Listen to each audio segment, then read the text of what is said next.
I'm Peter Bergen of the New America Foundation. It's a lot of pleasure. I'd like to introduce Imtiaz Gul, who's the director of the Center for Research and Security Studies in Islamabad, author of this excellent new book, The Most Dangerous Place, Pakistan's Lawless Frontier.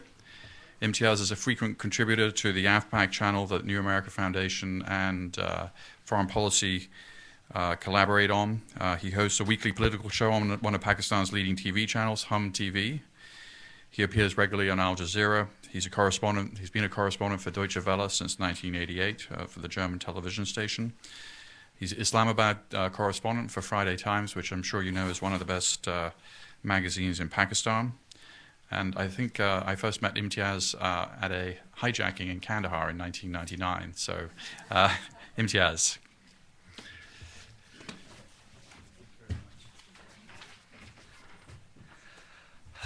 Good afternoon. Thank you very much, Peter. You preempted something that I wanted to say because our meeting, our acquaintance goes back to Kandahar airport. So that was a very, very interesting time when we were both working with the CNN, and we found ourselves together at the tarmac of the Kandahar airport, and I asked him, what are you doing here? So he says, I want to write about these people. And he was pointing to the hijackers. So having said that, I must first thank the Heinrich Böll Stiftung, the sponsors and our partners also in Pakistan and New America Foundation. It's indeed a pleasure to be here. I've been overwhelmed with the response to the book. I was in New York yesterday, a very exhausting day. And it's very good to see some friends here whom I meet also occasionally in Pakistan.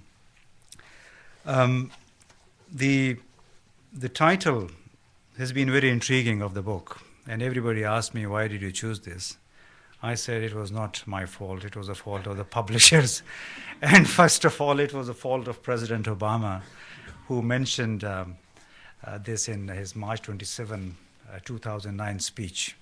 While talking about Fatah, he said it has become one of the most dangerous places in the world. So actually, I had almost a sleepless night once it struck me, probably they are titling it The Most Dangerous Country. I couldn't sleep anymore the moment it struck me, so I really had to get out of the bed and turn on my computer and look into the emails that I had been exchanging with the publisher. And thereafter I could sleep well, because it was not the country, it was the place about Fatah. But it has been a very fascinating journey through Fatah. It began with Afghanistan, and as pointed out, also at Kandahar airport. That was one of the, I think, defining moments also in my career. It was a huge story that we were covering at that time. And the people who were released as a result of that hijacking, the deal that Khushwant Singh did eventually, the then foreign minister, it resulted in the release of 4 people, the hijackers, and one was Maulana Masood Azhar, who's still in Pakistan. He went on to create this Jaish-e-Mohammed in 2000, sometime in January, I guess. Umar Said Sheikh, the killer of Daniel Paul, I think still sitting in jail. And this is how these relationships, this nexus developed between groups based in Afghanistan and in parts of Pakistan. Fatah actually became the hunting ground, the training ground, the shelter for a lot of these people, and particularly in the context of 9/11, that after the defeat of the Taliban, everybody descended on, particularly on Waziristan, North and South Waziristan. Is a territory that's about 11,000 square kilometers, both North and South Waziristan bordering Afghanistan. It overlooks Paktika, and partly, I think, Nangarhar province, which together, I think, make like more than 50,000 square kilometer area, and largely not under the control of the Americans or the Afghan troops. That's why it turned into the melting pot of militancy and turned into a battleground for al-Qaeda and the American-led forces, as well as the Pakistani forces. What we have seen, particularly since March 2004, I call it as the the beginning of the end of this romance, Pakistan's or some of the state institutions' romance with the militant groups, because this March 2004, 15th or 14th of March, Pakistani security forces stumbled upon some people. They thought they were high-value targets, and one of them was Tahir al-Shif, the Uzbek dissident leader, who was hiding in in the outskirts of Wana, that is the administrative headquarters of South Waziristan. They didn't realize what they were walking into. It was a beehive. It became basically a minefield for the security forces at that time, because they challenged these people. This is what I found out from the local people when I visited Wana. They challenged these people, including Tahir al-Shif, to surrender, to come out. Within hours, they were all surrounded by the local people, by tribesmen. They thought, the army had invaded their villages, so they wouldn't let it go. So the next 36 to 48 hours were very, very disastrous for the Pakistani security forces. They lost almost 24 people. There were a lot of gunfight, and all of a sudden the entire village was up in arms against the army. So I personally think many people may not agree with me inside Pakistan, but that was, I think, the beginning of the end of that romance. That for the first time, the army realized that, these people, we may have provided them shelter. We may have looked the other way, but now it's time probably to take on them. Then came the next point in the tribal areas. That was March 2007. Again, the battlefield was Wana, because meanwhile a lot of Arab and African descent al-Qaeda people had taken refuge there.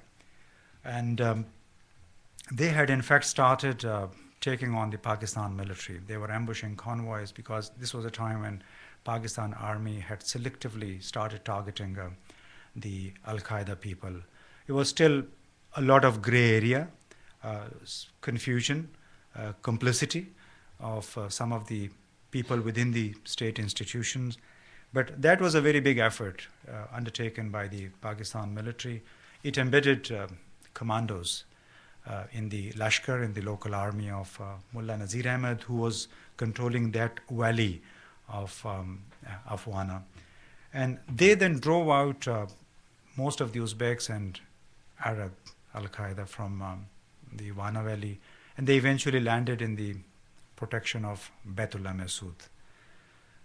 That was like summer of 2007, and since then I think a lot of us know how Baitullah Masood then founded in December, 12th or 13th of December, his Tehreek-e-Taliban Pakistan, which became the public avowed enemy of the state of Pakistan. And he used to say it publicly.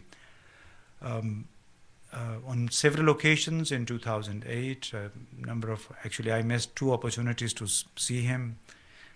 Circumstances denied me that privilege of seeing Mr. Baitullah Masood.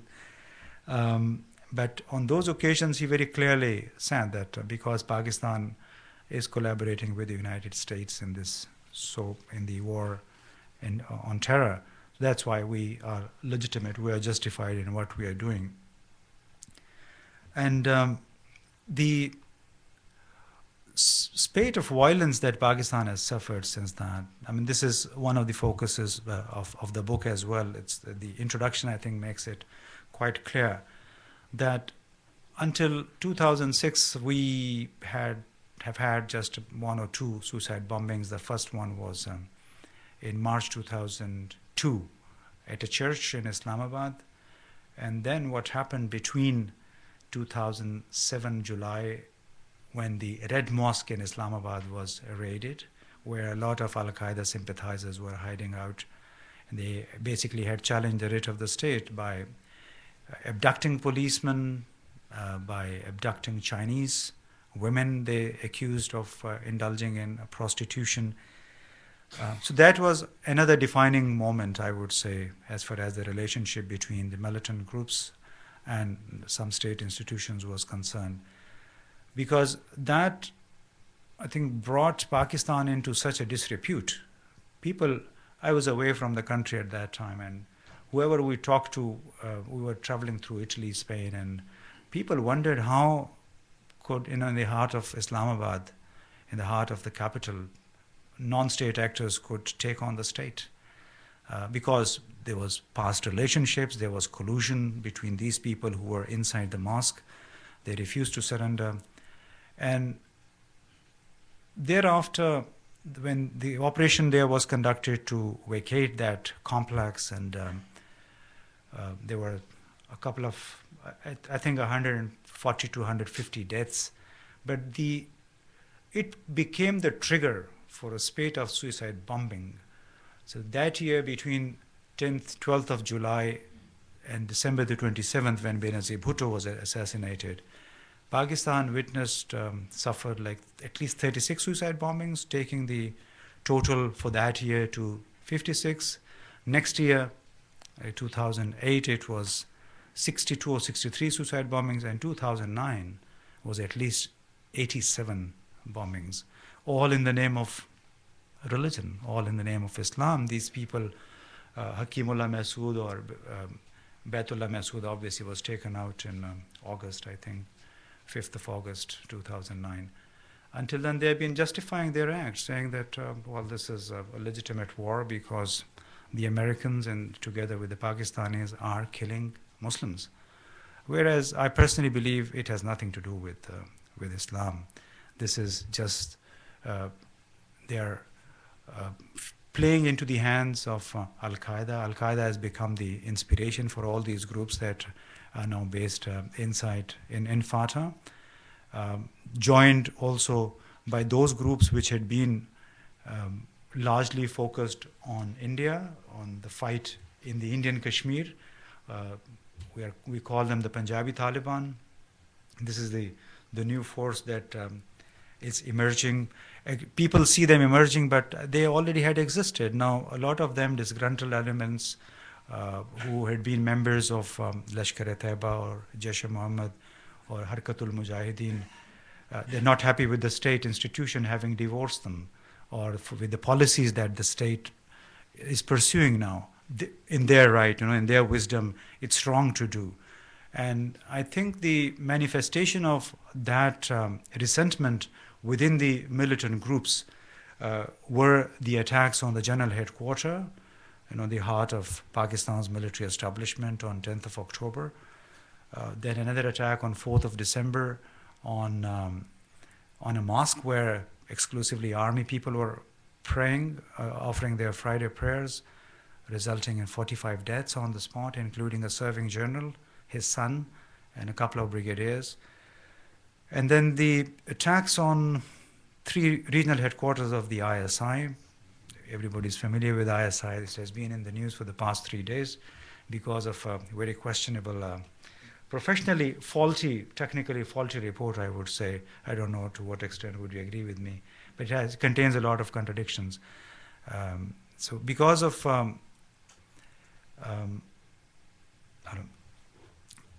I lost the thread. Anyway, the attacks on the 3 regional headquarters, Peshawar, Multan, and Lahore of the ISI, and including the attack on the general headquarters, probably those were the turning points for the Pakistan military as well. I was speaking to somebody, a very senior, one of the generals, one of the corps commanders, and he told me like a week before coming here that the siege of the general headquarters traumatized us all. 10th of October, because you can't imagine the Pentagon being taken hostage. So it was our Pentagon was taken hostage for more than 20 hours. And it was, of course, because of the situation in Fatah, because of what is happening in Afghanistan, also partially because of the policies that Pakistan has pursued for so long, the reliance on non-state actors, the association with the Afghan Taliban. And then until I think late 2007, until I would say last year, April last year, the tendency to gloss over the radical outlook of these groups. They thought, they are a danger just for the Americans, a danger just for the Indians, but not a danger to the state. I think finally our people, both military and civilian, realized last year that they had become, as a lot of reports also suggested, an existential threat, whether it was Tehreek-e-Taliban Pakistan, whether it was Lashkar-e-Taiba, Jaish-e-Mohammed. I mean, there's still question marks on the relationship between the state institutions and Lashkar-e-Taiba and Jaish-e-Mohammed. But I would personally say that the events of last year, when Maulana Sufi Muhammad, probably you will be aware with how the situation developed in Swat and Malakand, the army and the civilian government persuaded Maulana Sufi Muhammad to come address the public and condemn suicide bombings, because his son-in-law, Maulana Fazlullah, was behind many of the suicide bombings in Swat. Now, the guy came up addressing 3,000-4,000 people, and he, I guess, lost his mind, because he said everything but condemnation of the suicide bombings. He ridiculed Pakistan's parliament, the constitution, the Supreme Court as un-Islamic. So it baffled almost everybody who had organized that meeting, hoping that it would set in motion a process that perhaps would help the civilian and military administrations to restore authority over Malakand, and also engage with the people at least who had genuinely wanted some sort of Islamic justice system, but it didn't work out. And within days of this 19th April speech by Maulana Sufi Muhammad, the Taliban ambushed 4 commandos of the Pakistan army, and they beheaded them a week later. So this was another high-profile, I think, warning that came to Pakistanis, to the army. And immediately thereafter, there was a meeting at the General Headquarters, 26th of April, I guess. And we had a few of journalists, there were 8 to 10 journalists, for a briefing there with the General Officer Commanding of SWAT.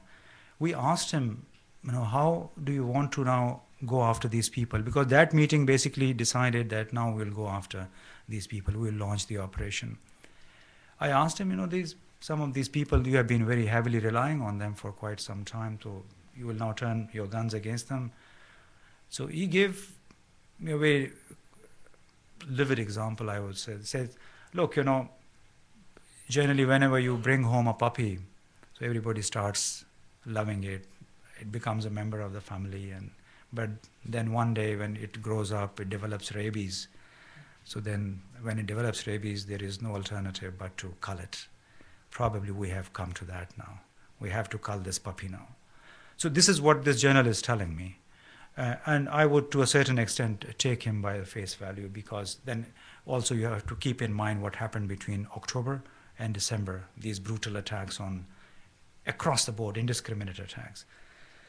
So having said that, I think Pakistan is at a very, very critical juncture, faced with severe economic crisis. And it also, I think, faces several other challenges on the intellectual front as well. That for a long time we had this romance with the militant groups. We have been covering as if they were the saviors of Pakistan, and they were like cost-effective tool in the policy. But the cost, while employing that cost-effective tool, Pakistan ended up suffering heavily.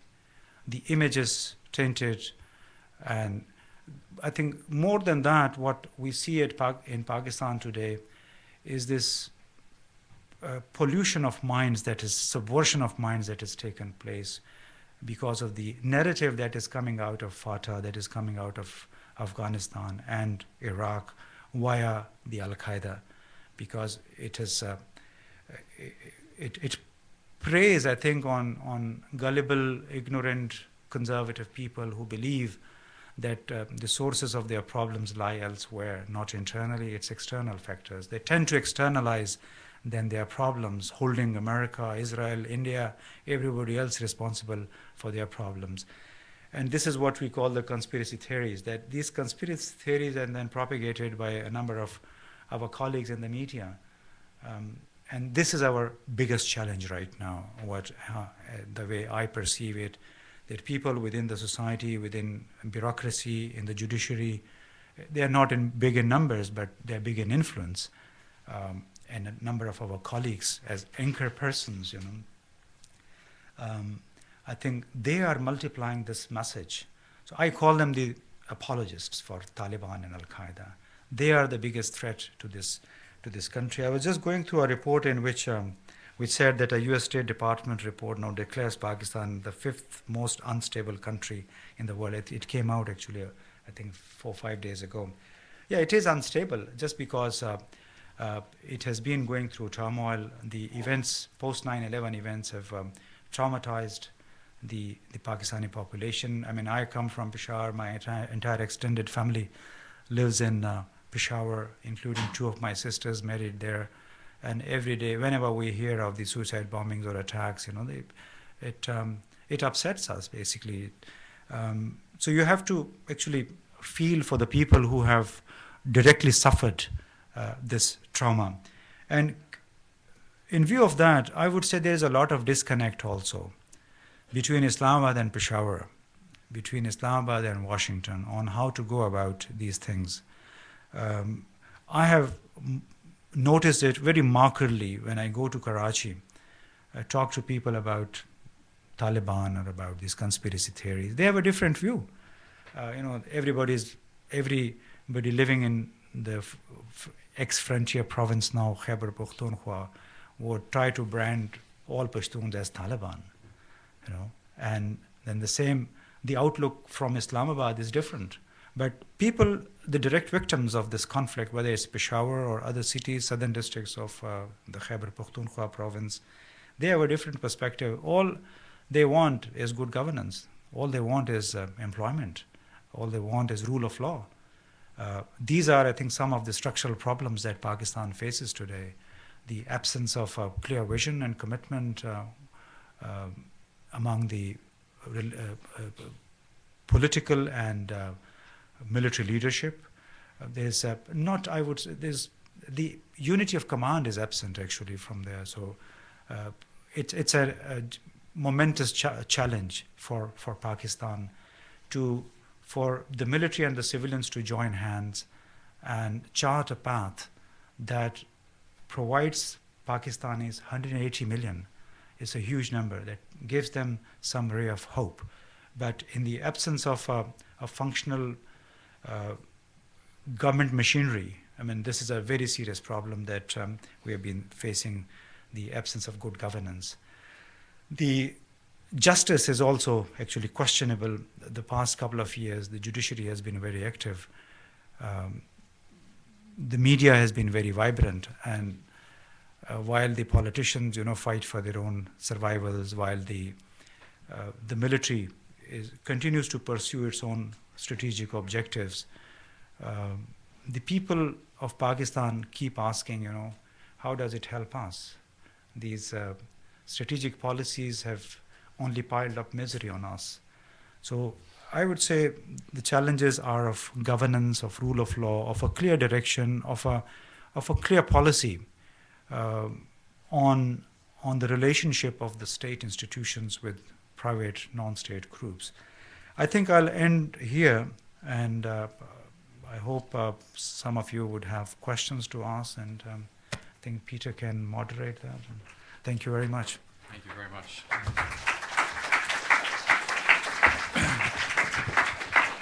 Thank you, Imtiaz. So if you have a question, we've got a mic. Identify yourselves. Questions are encouraged, not statements. I'm going to just ask Imtiaz two quick questions myself.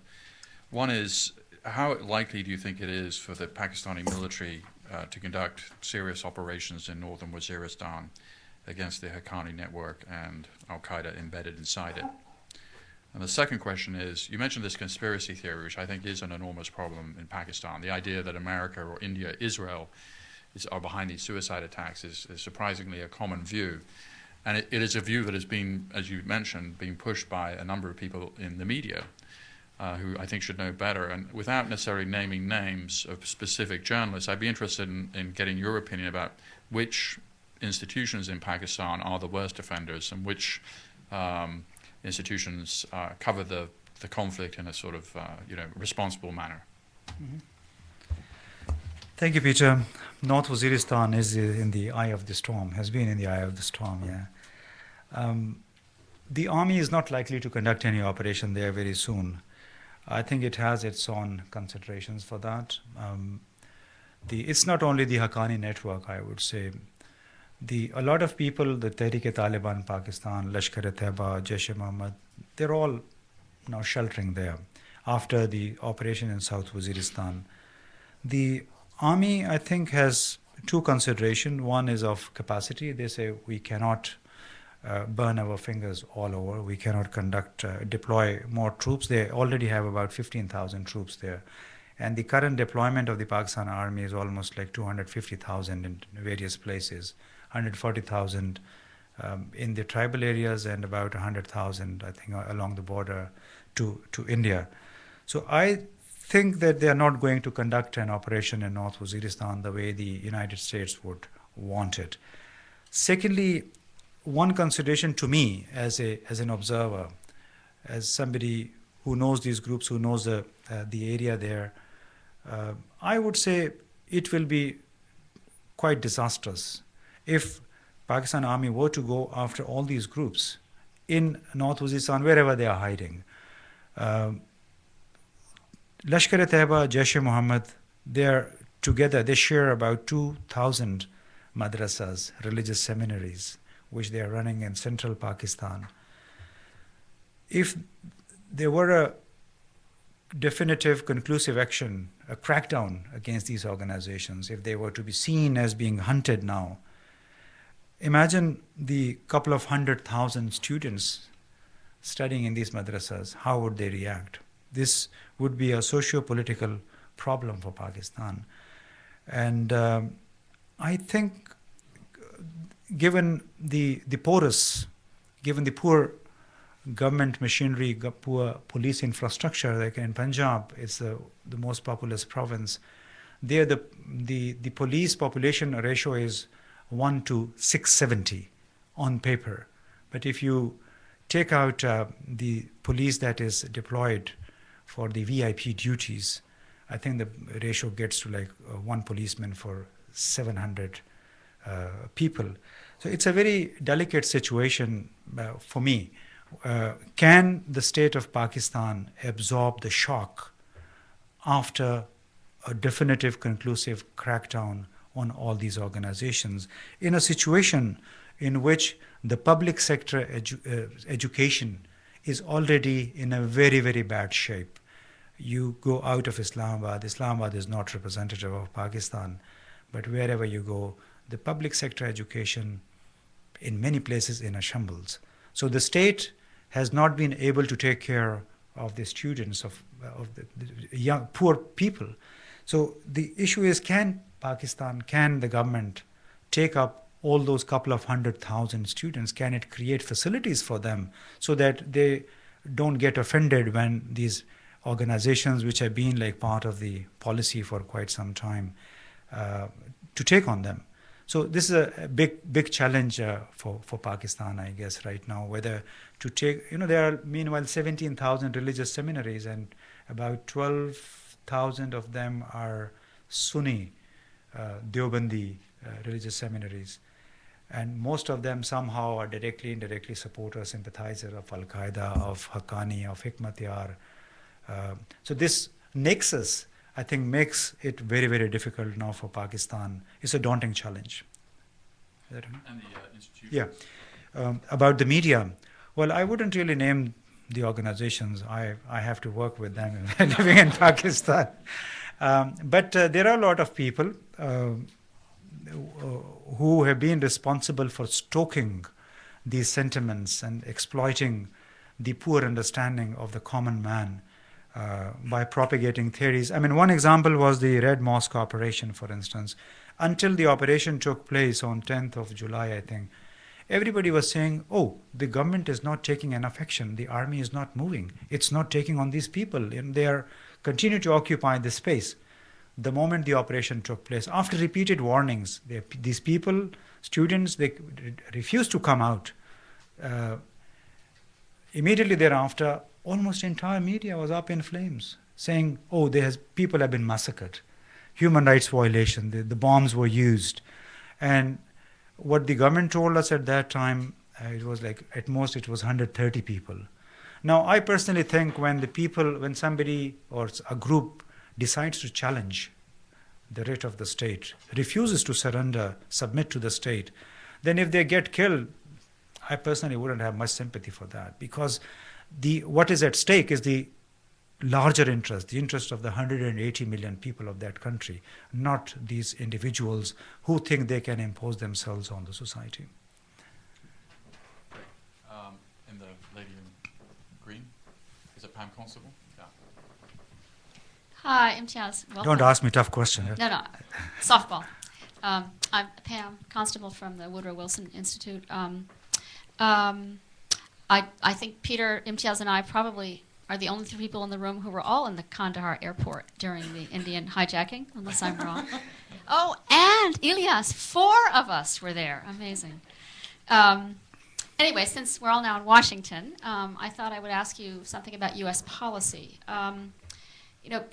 Given this sort of ongoing love-hate relationship between Pakistan and the United States, given the widespread resentment of the Kerry Lugar gift, given the widespread resentment against drone attacks, the United States has been trying a lot of different ways to sort of win over Pakistan, and many of them seem to have backfired. So I just want to simply ask you, what would be your recommendations for the best approach for U.S. policy in Pakistan today? It's a $1.5 billion question. 7.5, I think. Yeah, 7 over the next 5 years. Yeah. I don't know really. I mean, the U.S. has been doing a lot, but look at the ratings in Pakistan, in Afghanistan. They are the worst. So I would say some introspection is required here in Washington as to why things go wrong, why the United States is perceived as the villain, despite all the goodwill and despite all the good efforts that have gone into the Kerry Lugar Act. I think this disenchantment with the Americans, it has a history starting from 1971, and you know what.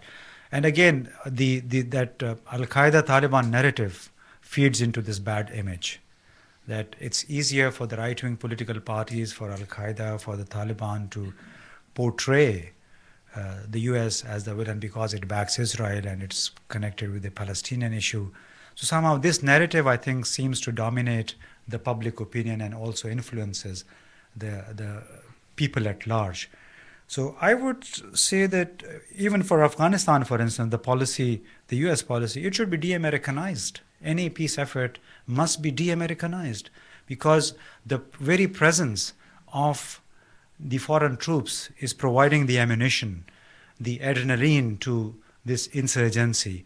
And I think the illustration for that is that the post 9/11 peace building effort there, it began with 5,000 to 6,000 foreign troops. And these troops would be reaching like 150,000 by August. The violence has also increased proportionately. It has not gone down. So underlining the fact that the more you apply force, the fiercer, the more reaction from these people, and it's more justification for them. The same would apply to Pakistan probably. So basically, I think the Americans should try probably to take a back seat, let things happen, facilitate, help, standing by, rather than being seen as pulling the strings. I still remember when Benazir Bhutto returned to Pakistan and she started singing a different song, which was in conflict with what General Pervez Musharraf had agreed upon with her in the presence of John C. Negroponte and Richard Boucher. And after a couple of public meetings, she went about. So for 10 days, Mr. Negroponte, the then Assistant Secretary of State, was staying in Islamabad. He was putting up there. People wondered, is he vacationing here? It arouses suspicion. And that the Americans are now trying to interfere in the internal matters. So such things, I think, must be avoided just because it zeroes down whatever efforts you are undertaking. I hope that Imtiaz, sort of part two to that question then is, what is the view about the American drone program amongst your, let's say, family and friends and in Peshawar or in Fatah? Is it effective? Is it killing a lot of civilians? Is it an infringement of national sovereignty? What is? I personally, the people I've been talking to from Waziristan, most of them, the educated ones, they're happy just because they believe that these strikes are taking out the bad guys. People who have been instrumental in adding to the problems, in bringing misery to Fatah, to the tribal areas. This is the opinion among the educated youngsters with whom we interact, who are reporters, who are teachers, students. The opposition is largely coming from the right-wing parties. Even Nawaz Sharif has been also critical publicly, and the religio-political parties, they basically consider it as a violation, as an infringement on Pakistan's sovereignty. But I personally think even al-Qaeda has impinged on Pakistan's sovereignty by... So nobody talks about that, unfortunately. This is, something that I have an issue with. I've been conducting programs. I try to get people to say this, to condemn al-Qaeda for bringing this war to Pakistan. Nobody says this. When the panelists, they're afraid of saying these things openly. So, yeah, sorry. Actually, Kawar. He's behind you, Jennifer. Yeah. I'm Kawar Rizwain, Pakistan freelance journalist. My question is about romance of military with militancy and its effect on the structure of Pakistan military. It's 30 plus years long romance. Do you really believe that the military is out of that romance, given the fact the policy Pakistan Army is pursuing in Afghanistan? As you mentioned, that they're giving a lot of reasons, but they are not ready to go after Haqqani Network plus other organizations. Second part of my question is that how you gauge this impact of romance on the structure of Pakistan Army as a professional discipline institution. Mm-hmm. Well, if that romance has not ended, then it would really mean dire consequences for Pakistan in view of what has happened in the last year and a half. So this is what makes me believe that maybe it may not have ended, but it's the beginning of the end. We have had several meetings also with General Kiani, and once I asked him a very pointed question. I said, the Indians and the Americans still consider that Lashkar-e-Taiba is the first line of defense for Pakistan. And he said, we can't outsource our defense. And then I said, but we did it in Kashmir. And he said, this is a thing of the past. We cannot afford it anymore. And this meeting took place, I think, in February this year.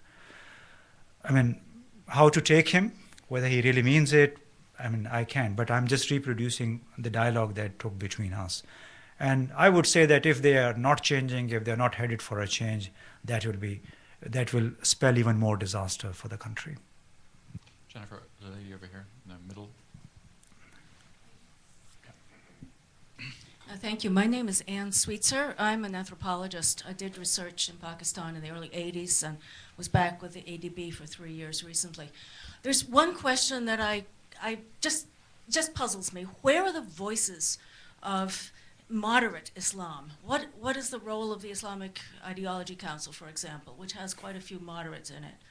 Thank you. Council of Islamic Ideology, one of the legacies of General Ziaul Haq, basically an important organization, has very little to do with the Pakistani politics and with the current day Pakistan. Where the moderate Pakistanis or the moderate Muslims, they're all around. They are in majority. They don't speak up for fear of reprisal. It's just the fear. I'm saying from a practical experience, I cannot get people to condemn suicide bombing or to condemn al-Qaeda on television program, just because people are afraid. As individuals, they believe they can be sorted out the moment they open their mouth. So I would say this is one big factor that is keeping people away from getting together and mobilizing opinion against this minority. You know, these hardliners, they are a small minority, but they are holding the entire nation hostage. Not to that extent, but I think they still evoke fear. My foreign friends keep telling me, don't be so vocal when you're speaking on television. They keep advising me, don't mention names. So this is a dilemma. And secondly, I think particularly in the conflict-hit areas in the Khyber Pakhtunkhwa and in Fatah, a lot of people are still not very sure whether this break between the military and the militants has come about. And they have this experience of the 2008, when as a result of the peace deal in Swat and Malakand, the government had to release about 32 people from the Taliban. And what happened? These Taliban went about those released, just trying to figure out who had spied on them, how they got arrested. And they killed a lot of people. And the word spread that the army itself got these people killed, the informers. You know, so that created a situation in which nobody wanted to speak out. But what happened after the operation last year in May in Malakand, people themselves were volunteering information. This is what the army has told. I would say, yeah, partially it would be true as well, just because the atrocities that these Taliban perpetrated in Swat are unimaginable. Today, at least, although the army is omnipresent, people are not happy with that. They would like them to go back.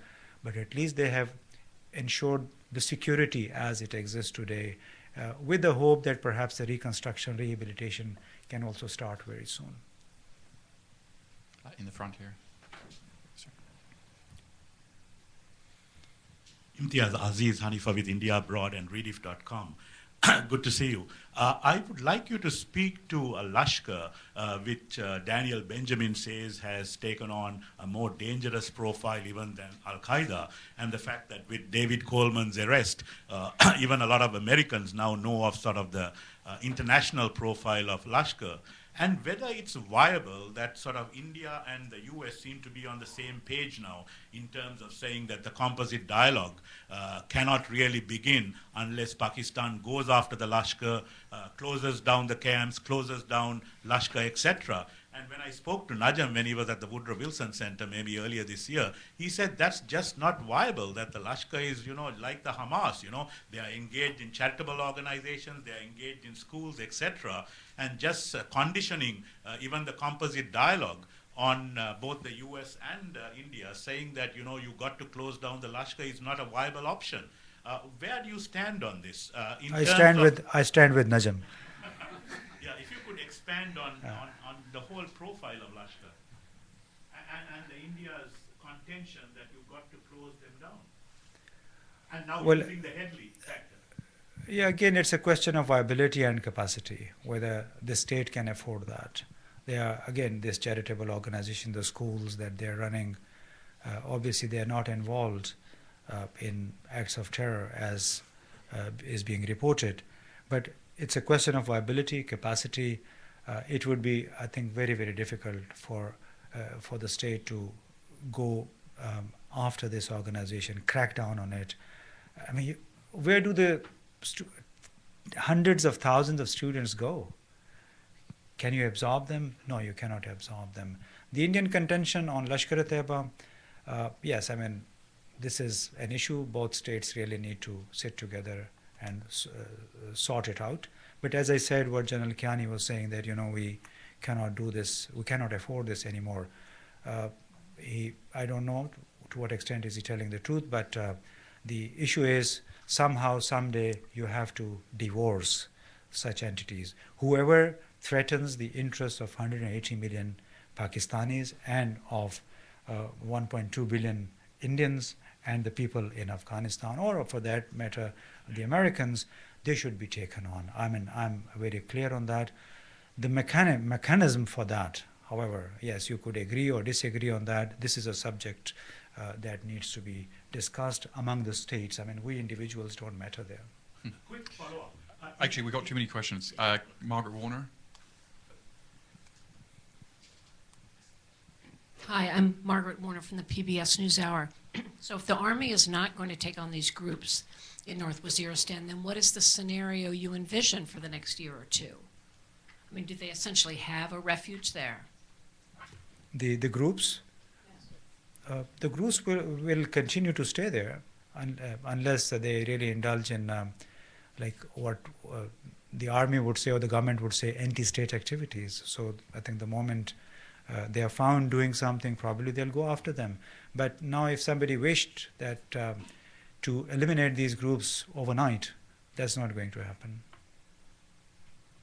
I mean, are they going to be free to, say, launch attacks into Afghanistan? I don't think that the government sanctions that. I think whoever they can lay their hands on, they've been stopping them. If you're referring to Haqqani, that's an altogether different ball game. I personally think, he belongs to a tribe, Zadran tribe. Now, if you were to take on him, dislodge him, if he is at all in North Waziristan, as I said, it's a huge area in which these militants are operating, then you end up antagonizing the entire Zadran tribe. You will be out tomorrow, but the Pakistanis shall have to face the music. So it also has to, I think, keep in consideration its medium to long-term interest, whether it really is feasible to antagonize all these groups, whether it's Hikmat Yar or Mullah Omar or Haqqani. I think it's not going to be that easy to go after somebody or some group which is hurting your interest, but which is not hurting Pakistan's interest. But Pakistan shall have to calibrate this desire for action against Haqqani and the need to keep in mind the need to safeguard its future interests. And this is a very difficult ball game. In the front here. Yes, my name is Kambi, but I write for the Pakistani Spectator, and my question is about extension of the question of my Pakistani journalist friend. The impression are in Washington DC, impression are about Pakistani army that it's trained people, and then it's responsible all of the terrorism in that part of the world. I think Pakistani army is not different than our Indian friend, than you and me. We Paki happen to be more racist than white American, and we are more classist who are not paying attention to the education of Taliban or that part of the world. This is the major reason. My question about Pakistani army is if really they are, I agree they are very corrupt and they are one of the most incompetent institutions on the earth, but they are not bunch of evil or Hitlers who would get their own 50, I think more than 2,000 troops Pakistani killed have been killed, right? Yeah. You think Pakistani army is playing this drama, getting their own people killed? Which army? Give me a break. I mean, I understand. Okay, what's the question? Sorry. What's the question? Like, Hussain Haqqani, this conscienceless man, wrote a book, very poisonous book against Pakistani army, and he made this environment. Should we discuss this later after this? Okay. So my question is, Pakistani army really that evil and that Hitler type people that they are getting their own people killed, their own army people killed for this drama? Thanks. Is this question for me or for the audience? For you. Okay. I would reserve my answer to that. Let's discuss this afterwards. Excuse me, Jennifer. Hi, Meena Ahmed. I have a question. Is there any talk about bringing Fatah into direct Pakistani rule? Because would that, in your opinion, solve any of these issues? And going back to your earlier question where you said that the people in the Northwest Frontier want the rule of law, would that run into any of the tribal traditions that you mentioned with Haqqani and the tribes, ganging up against the Pakistani government if they were to go after them? There's been long-standing demand for mainstreaming the Fatah tribal areas, and there are a couple of options whether to create a separate entity or include them into the Khyber Pakhtunkhwa province.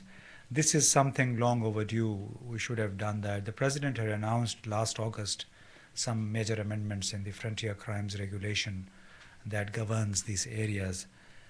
But I think lack of will somehow stalled this issue, because we recently had this big 18th Amendment in which 95 clauses of the Constitution were amended. And we had hoped that this Constitutional Committee would make some big headway as far as the FCR is concerned. They didn't do it, unfortunately, and this is what has created space for militancy. This is what gave rise to Islamization or Talibanization of these areas. 1994-95, Maulana Sufi Muhammad, he emerged in that context. In those days, we traveled, from north to the south. Whoever we asked, they would say, yeah, we want Sharia. Why do you want Sharia? Because we want justice. But you don't get justice? No, there is no justice system here. This would be the argument, and this argument continues to date. So the sooner, the better. Actually, Imtiaz, explain what the FCR is so that anybody... It's the Frontier Crimes Regulation that was introduced by the British rulers in 1903. It was like a special set of rules, a quid pro quo, for the tribes that inhabit that area, which is like 27,200 square kilometers, divided in 7 tribal agencies. The British had tried to conquer this region, they failed, and then eventually they entered into a deal with the tribesmen, telling them, okay, you can live as you wish, but here is a set of laws to go by. And those set of laws basically, through those, the federal government at that time, the British India government, appointed a political agent as the federal government administrator to deal with the areas as the local administrator with the help of tribal chiefs. There are about 35,000 tribal chiefs operating under that system, who are the bridge between the federal government representative and the tribes. Is that okay? In front here.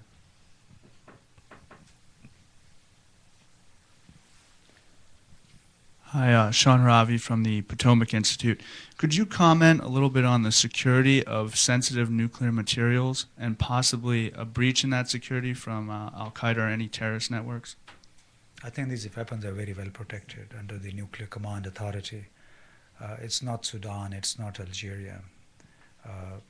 The army, I think, will protect it. I mean, there are a number of mechanisms, I think, have been put in place.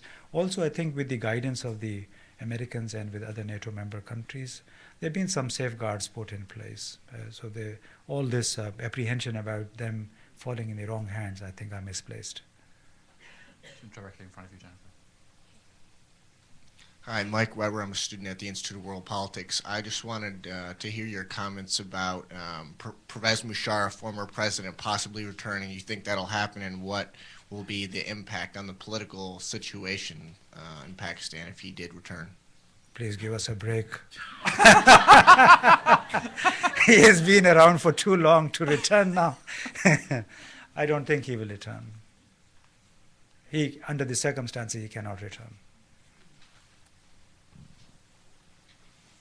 Yeah, my name is Alamgir. I'm an international student from Pakistan. I just want to know, we had a peace deal in Waziristan back before Baitullah Masood with Naik Mohammed. And I believe after 2 or 3 weeks, he was killed in a drone strike. June 2004. Yeah, 2004, yeah. I want to know, we talked about Pakistani army still has a romance with the militants, and it has, you said it has I thought it had romance. Yeah, yeah, it has ended now. And there are some speculation that it has not ended. I just want to know that these militants, if it has not ended, I guess it was created by the Pakistan military. Is it the fault of those militants, or is it the fault that the people should get rid of the Pakistan army, which has created all this, and it's the fault lies in the Pakistan army. Thank you. Getting rid of the Pakistan army. I thought it was coming from George Fernandez, the former Indian defense minister. Sorry, I think that should have answered your question. Yeah. I don't know. Can you really get rid of the armies? No, I mean, what's The solution is don't indulge with non-state actors. Don't use them for your policies. My name is Raza Jan. I'm with the Critical Threats Project at AEI, and my question is regarding the Punjabi militant groups that you talked about, such as Jaish-e-Mohammed and Lashkar-e-Jhangvi. And a lot of the recent attacks that have happened in the Punjab have been carried out by splinter groups of these groups and splinter groups of splinter groups, such as Jamaatul Furqan or Al-Jihad. Given that there's this much splintering and it's this difficult to pin down exactly who's responsible, will going after parent organizations such as JEM or LEJ effectively curtail the activities of such groups in the Punjab? And if not, what is the best way to go about it? I think first we need to develop a consensus on this issue, not relying or not using or not co-opting militant groups in the foreign policy or in the defense policy. We need a military-civilian consensus on that. And if that consensus comes about, I think then taking on them should not be a problem, because that consensus would allow the formulation of policies which then deal with how to handle the issue in the media, how to handle the issue within the society, how to create this counter-narrative. So on top, I think we need consensus between the civilian and military leadership before we can hope that we can deal with this issue. In the back. Which one? Let's take a couple in the back. So because we haven't. Clay Ramsey, Program on International Policy Attitudes. If we could do a thought experiment for a moment, let's say it's 2012 and the U.S. is reducing its commitment in Afghanistan, and all of its relations with Pakistan are under review with an eye to drawing back, retracting, and there's a lot of arguments that U.S. presence is offensive and how can we lighten our footprint. In an atmosphere like that, what do you think would be the reaction of the Pakistani elite and the Pakistani public? Thanks. In 2012.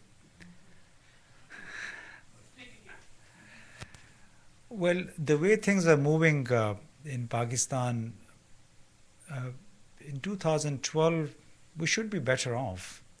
The way the cooperation between the U.S. security apparatus and Pakistani security forces is going on, it has never been better before, I would say. And particularly when the U.S. leaders are interlocuting with the Pakistanis at two levels. Hillary Clinton, Richard Holbrooke have been engaging with the politicians, Nawaz Sharif, Asif Zardari, and Admiral Mullen and General Petraeus have been engaging with the military. So they seem to be on the same page at the moment. And if this equation continues for another year or so, I would say things should look better in 2012. But I think the implication of the question was, I mean, is the July 2011 drawdown date seen in Pakistan and by the elite, the military, and the public as the Americans are leaving for sure? And what does that mean for Pakistan? I don't think many people would believe that the Americans are leaving Afghanistan. They are not leaving Afghanistan. They will draw down, and I think they will retain core strike capability, intelligence capability, and try to help facilitate the Afghan government in consolidating itself. So I don't think anybody is under any illusion that the Americans will be gone forever, July 2011. Except the American public, maybe. Okay. Yeah, it's good to play to the gallery.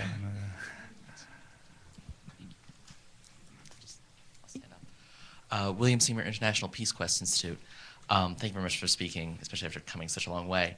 I was actually interested in how you brought up the fact that a lot of the militias were originally trained by the government for use in Kashmir against the Indian forces, and that actually making them illegal led a lot of them to break away and join splinter forces like the al-Qaeda that is now present.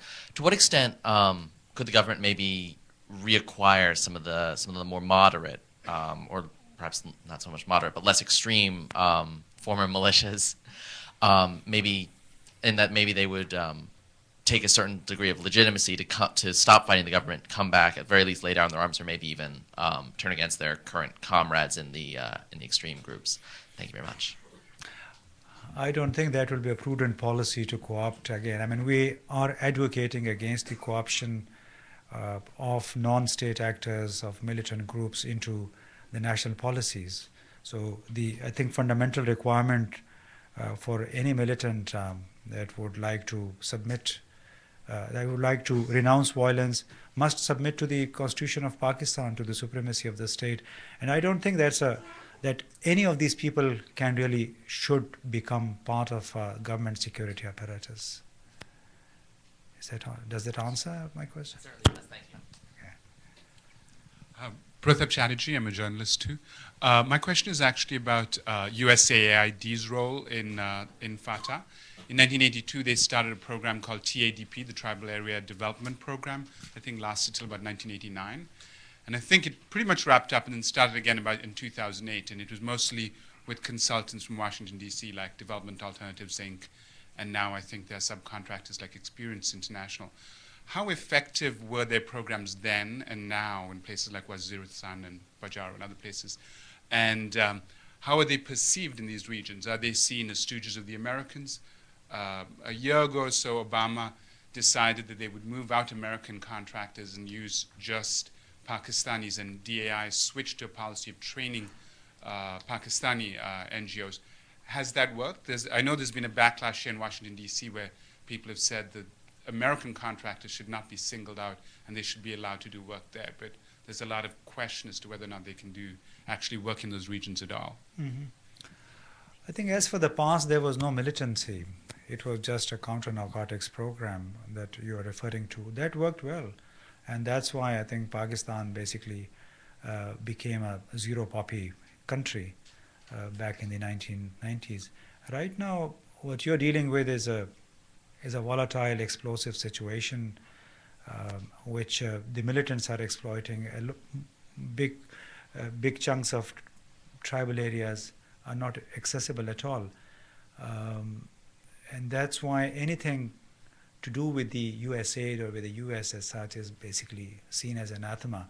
There are a number of actually development schemes going on in parts of Fatah with the help of American contractors, but then again they also landed into trouble. Like recently the AED was close to shut down because of very serious $5 to $6 million financial embezzlements. And now this fight, I think, is still going on here in Washington as to whether the USAID should take lead or whether the American the American contractors work through the USAID. No? So I think it's still a work in progress in Washington. Yes, the emphasis is now on utilizing local resources, local organizations, and their capacity building probably is now the priority. Okay, Pam and this gentleman. Sorry to ask a second question, but you made an interesting comment about sort of the need to find more unity in the civilian-military approach to all these issues. There really is a big gap between those two. I mean, the military clearly has been very serious about going after these guys. You know, the civilian government in many ways has not been. I mean, if you look at some leaders in Punjab, what they've been sort of, being very politically opportunistic about some of these groups. The administration has been rather weak in many ways in pursuing this, has its own concerns, its own survival to worry about. The army seems to be more popular than it's been in a very long time. as opposed to the civilian elected government, which is extremely unpopular. So my question is, are the whispers starting? Are there now people saying maybe, there is a need for a change? Maybe, once again, it is time for the men in khaki to step in. Mm-hmm. It's again that chicken and egg situation, The problems that the civilian government is facing stem from these years of neglect, years of bad governance, and also these long years of unifocus on Musharraf. Like the last 8-9 years, if you look at them, that the Bush administration so heavily relied on one person putting all its eggs in his basket. And what we found out in 2007, what a very senior person within the military told me, that the last 2 years we were just struggling to save Mr. Musharraf. They were not focused on the country as such, on the war against terror. You're right, the civilian administration, the civilian government lacks focus, it lacks commitment, and that actually compounds Pakistan's problems. That unless they put their act together, it will be very, very difficult for Pakistan to move out of this crisis whereby the civilians take the lead and the army takes a back seat, in the sense that it just should and must follow what the civilians say. But that will require time. I mean, there is frustration brewing. A lot of people are very impatient with the kind of news, the stories of corruption that come out. But this is something I think we should all put up with. Corruption is not going to go away. And actually our impatience grows the moment there is a civilian administration. Nobody talked about what was happening under Musharraf. He was gone, and within 1 year we had Asif Zardari. I'm not condoning corruption, but I'm just saying this is a fact of life. It happened under Musharraf.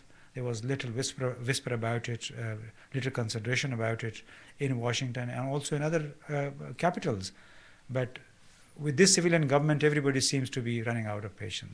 So I personally would say that regardless of how corrupt a civilian administration is, what we need is a continuity in the civilian governance of Pakistan to give them an opportunity to take lead, to become the dominant factor, so that they can also influence the foreign policy issues such as the relations with India or relations with Afghanistan and the United States. Thank you very much. Imtiaz Gul, work for Voice of America, partial to the Border Region Service.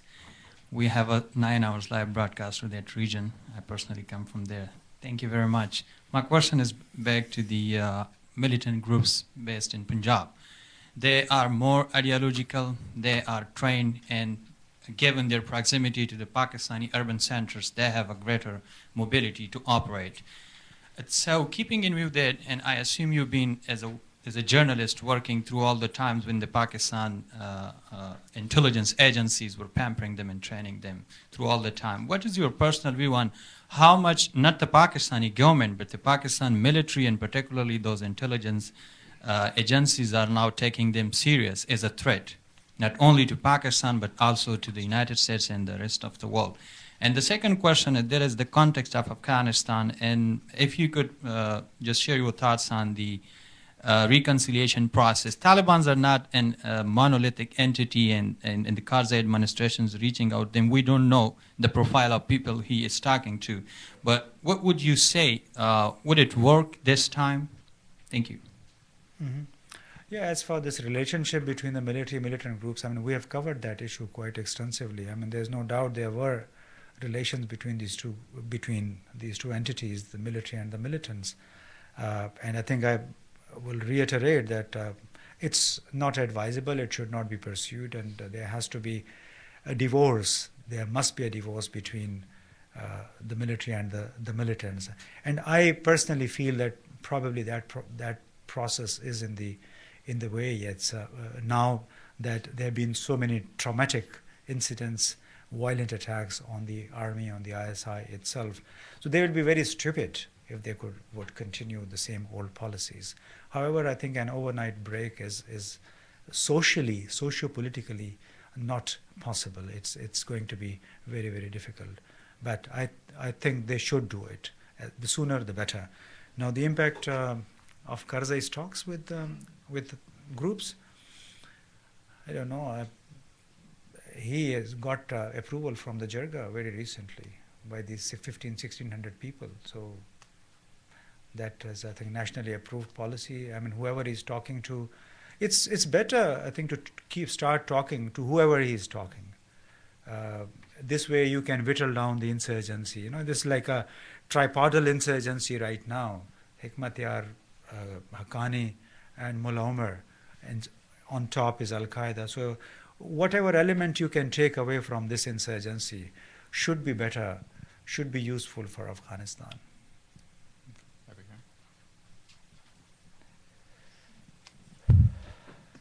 He actually asked part of my question already. I'm a political analyst and I've been covering Afghanistan for the last 3 years, and I see also reconciliation as taking away the militant power from both Afghanistan and Pakistan states, which continues to endanger itself. My question is, what are your views about U.S. backing that reconciliation effort on a higher level? Because we still take the position in the United States that we're not going to reconcile, let's say, with Mullah Omar, but you know, the middle level and lower levels, more of an integration process. Any thoughts on that? Mm-hmm. Look, I think reconciliation is the ultimate way out. Even Yasir Arafat was a wanted terrorist. The U.S. had never wanted to deal with him, but eventually he signed the peace deals in Oslo.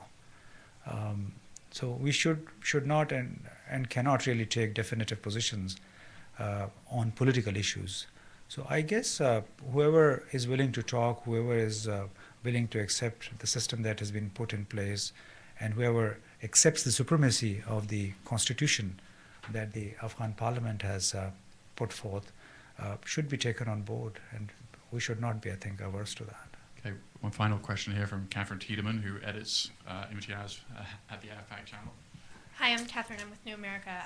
It seems to me that in the last six or 18 months, there's been a flow of people going from American citizens or other Westerners going to the Pakistani tribal regions. Faisal Shahzad is one obvious example. What do you think Pakistan can and or should do to help stop this pipeline? There were 16 or 17 homegrown terror incidents in the United States. How can Pakistan stop this? Stop these people from coming into... What can Pakistan do when these people are in the tribal regions getting this training? Well, I mean, they should do whatever they can with the help of the military, with the help of the intelligence agencies. But if you can stop these people from leaving the United States and also indulging in these stupid acts the way Faisal Shahzad enacted, it's very difficult for a government like Pakistan to intervene and stop these people. You know, how would you know? Once you leave the airport, you're gone. I mean, the intelligence apparatus is not extensive. Here you have much more capability. It's electronic surveillance, and there are ways to keep a track of the people, but not in Pakistan.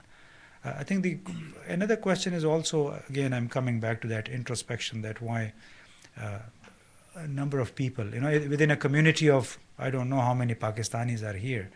It's a million people or 500,000, and out of those, even if it's like 500,000, and there are one odd person out of these people lands in Waziristan. So is that a reason to then ostracize or condemn the entire Pakistani government or the Pakistani nation? The way Pakistan, I think, was dragged into this entire affair. Sitting in Islamabad, you know, this is how I felt, that Pakistan was being ostracized unnecessarily for a stupid act of somebody who didn't know what to do. He was a distraught person, the kind of device he tried to put together. If he had gone to Waziristan, there's so many other people who keep visiting Waziristan we don't know, you know. So it's a very difficult situation. So it requires, I think, introspection, both sides. It requires much more capability enhancement on our part, much more commitment. And also I think the mainstreaming of the tribal areas would probably be a very useful step towards that, you know, once you have a better policing infrastructure there. That, I think, gives you some latitude to keep an eye on the maximum number of people. Great. Well, thank you very much. Thank you very much. Yeah.